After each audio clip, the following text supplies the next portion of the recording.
شباب قرروا أن يروحون إلى دار المسنين اللي منسيين حقيقة، وإحنا نتمنى أنه اللي تابع التقرير وأمه موجودة في دار المسنين أقرب فرصة يروح يزور أمه، لأن حكوا معاناة كثيرة وحزن كبير أنه واحد كبير أو نساء كبيرات في السن ما عندها شغل وعمل، قاعده فاكيد مجرد يعني 24 ساعه تفكر باولادها، تتمنى يكونون بخير، هي راضيه عليهم حتى لو كانوا مأذينها. فمجموعه من الشباب راحوا زاروا دار المسنين وقالوا انه احنا كاننا مثل يعني ابنائكم، واحتفلوا وياهم بعيد الام، لكن نبقى نرجع ونقول اللي يقدر انه يحتضن امه يحتضنها، لا يتركها في دار المسنين. وهذا الكلام ايضا ينطبق على الاب، حتى على الاب لنكون احنا ايضا يعني يعني طماعين انه فقط الام. الاب والام اذا واحد يستطيع انه يعيشهم في منزله ويصرف عليهم، لانه هم صرفوا عليه وتعبوا عليه وربوه من هو صغير لحد ما كبر. لذلك احنا نروح الى بغداد ونتمنى ايضا من كل من لديه ام او اب موجود في دار المسنين يزور اهله ويتواصل وياهم على الاقل، مو شرط انه ياخذهم، يتواصل وياهم، لان الاهل ما يردون غير انه واحد يتواصل وياهم ويسال عنهم وبنفس الوقت يطمن عليهم.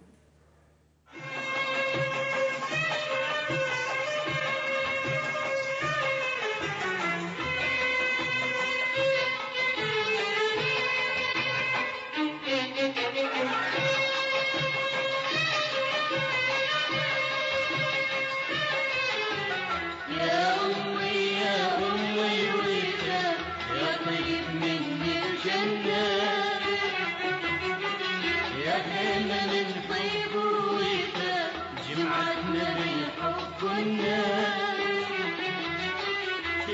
أمي يا أمي الوفا يا طيب مني الجنة،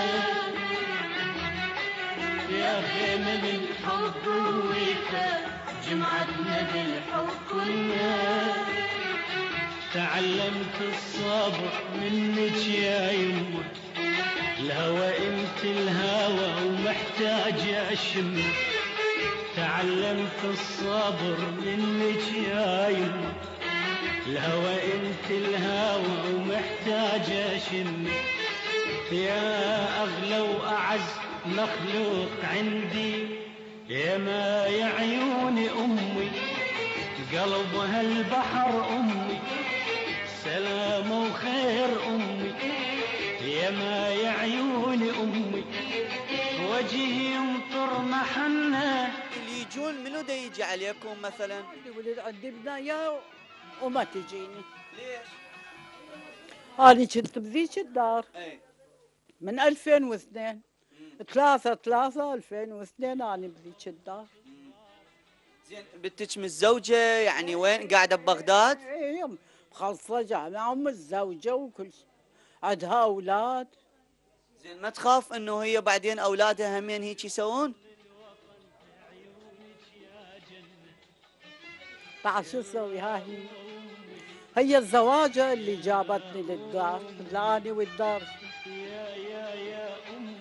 شو تقولين اليوم اللي يشوفوك من خلال شاشتنا؟ شو تقولي لهم اليوم؟ لا مو هم، يعني اليوم شو توصلين رسالة للأم، هاي الأم العظيمة، شو تقولين؟ ايش قد ما توصي، إذا واحد ضميره ميت منتهية ماكو موصي من نار الصبح يقول لك ايه ويأيد، لكن اللي ينفذ منه ما حد ينفذ.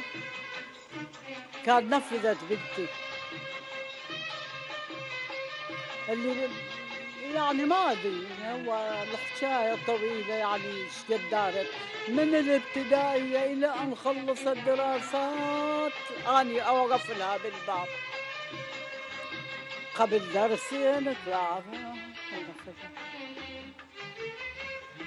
شنو الفائده بعد؟ المهم توصي، إذا واحد ضميره ما يوصي ما حد مو مع العلم ربيتها كل الزين لين بس هي وما ظل مكان هم شافته كل سنة بالعطلة نقضيها واسولف لاصدقاء شلون بعد. واسولف لاصدقاء شلون. ايش اقول لها يعطيها العافيه يخلي لها جهاله كلش هوايه كلش هوايه قد ما تتصور. ايام شيبي مش ما وفينا نعم. ما نقدر نجازي هذه النهر واحنا شلون يعني اذا انا يعني هي ما تيجي هي تليفون ما انا خابرها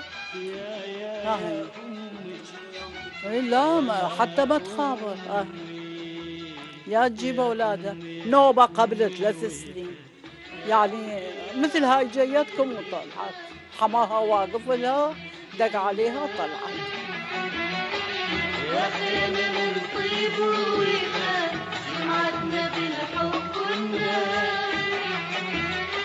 يا أمي الوفاء يا طيب مني الجنة